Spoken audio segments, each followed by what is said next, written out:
Good morning, welcome to another video. This journey for me has just been transformative, to say the least. And the whole process of discovering who you are, or getting rid of the things that you don't need in your life anymore, of evolving and growing into the life that you really want to live. You know, all this can often be really, really fucking messy, you know, confusing. You know, it's not a straight line always, you know. Sometimes you're going to find bumps in the road, you're going to find brick walls that you smack into, pitfalls of all different shapes and sizes that you want to avoid, right? But it's also a journey which has been for me incredibly powerful and incredibly rewarding. You know, the first step in this life is always, you know, to head out from this journey and to start working towards that life that you want to live, is to stop the flow of this poison. You know, we can't even set out on the journey without doing that. We can't even take our first step. You know, the journey of 1,000 miles begins with a single step, and that first step is always to stop that flow. You know, the big mistake that people make in this journey is they think, well, if I cut down the flow, maybe that's going to help me to go forwards, and it won't, because it's just a cyclical thing. You're not only getting dragged into the cycle of it, you're getting dragged into the thinking of it. You know, the mindsets that accompany that. You know, the mindsets that not only accompany the drinking and the poisoning, but the mindsets that accompany the unwillingness to take the leap, right? And what that does to you, what that does to your journey forward, what it does to your self-confidence and all that kind of stuff. But what it does to your mindset, it's like having a straitjacket on you. So it often appears that this is often, you know, like the hardest first step. That's what it appears to be. But, you know, I think there's some truth in it, right? It's what holds your habit together, this drinking. So once the alcohol is gone, then the habit itself will slowly diminish. That's for sure. And it's the thing that you have to deal with right now in the moment, right? If that's where you are, if you're drinking and you want to get somewhere else, that is the thing that you have to deal with. There's no skipping past it.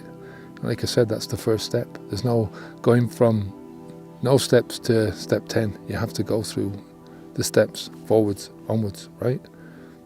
There's no going around it. But it's not just about stopping the flow. As I said, you know, that's just the starting point. The main focus should always be in finding new meaning in the life that you're going to lead. Looking for a purpose that you find really valuable, and looking for a solid direction in life. And that meaning and that value will give you that solid direction. You know, everyone goes through the struggle to understand themselves in one form or another. Everyone finds difficulty in giving their lives over to a purpose, because, you know, people think, well, if I do this, then I can't do that. And that's right. You've got to discriminate in this world. You've got to put some things in front of you and leave other things behind you in order to do anything. Otherwise, you'll do nothing.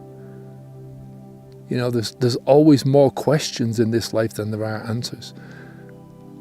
And everyone, regardless of the background, regardless of their circumstances, grapples with these questions to some extent, right? You know, some of the questions in the world, you know, like I said, the older I get, the more I understand, the more knowledge I get, the more I understand how much I don't know.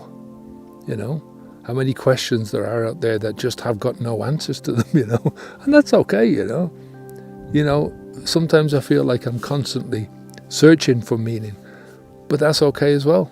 You know, I found enough meaning and enough purpose in my life to help me move on to the next level, and to help me to think a bit deeper about myself and my life. I'm in a very good place, mentally speaking, a much better place to be able to deal with some of the broader existential questions in my life, right? You know, much better than I ever was when I was drinking. You know, that was no place. You know, it was no good place to be in. You know, if you're starting out in this journey, I want you to see that alcohol is not the enemy. It's just a chemical, a liquid in a bottle that will do you no harm until it gets into your body. And it will never get into your body unless you pick it up and put it there, right? So who's the real enemy? And I'm not suggesting that you have to look at yourself as the enemy, right? But if you don't know who the enemy is or what the enemy is, then how are you going to fight it, right? The enemy here is the habit. It's the behavior. It's when you look at something like that as the habit, as the behavior, that is the enemy, then it's something that you can alter. It's something that you can change. And it's as simple as that. The habit uses alcohol, or alcohol is part of the habit. It's the thing that gives the habit its fuel, if you like. It's the means to the end. But if the alcohol is not there, then another means will be found. Another means will be required to get to that same end. Because if you're looking for the same end through the same channel, then you're going to have to find another tool if you take the alcohol out of it. So it's why so many people who are unplugging themselves for alcohol start looking around for another drug to plug themselves back into. I hear weed all the time, And people justify that by saying, well, it's not as bad as alcohol. It depends what your perspective is and what way you're looking at it.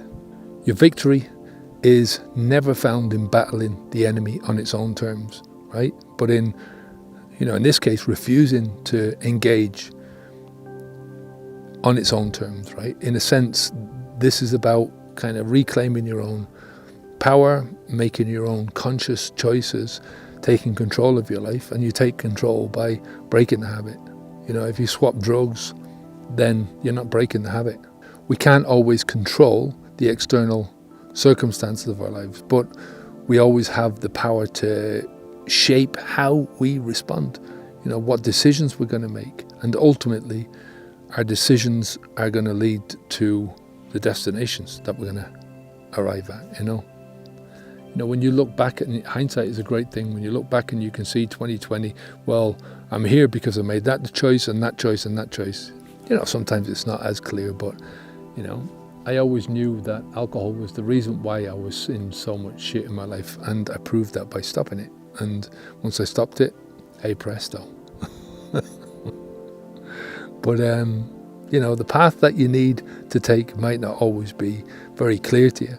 And it's okay to feel lost at times, but it's in these moments of searching, of grappling with some of the biggest questions in your life, that you're going to find the most profound truths about yourself and about your own life. It takes a bit of courage and a commitment to step over that line. And the journey is about self-discovery as much as anything else. Keeping moving forwards, keeping asking questions, and trusting that the answers are going to come to you in time. If you want to support what we do here on YouTube, I'd appreciate if you consider supporting us on Patreon. The link is in the description below. And thank you very much for everybody who's already supported us over there on that platform. Your support is very much appreciated. Take care of yourself. Thank you. Onwards and upwards. Bye now.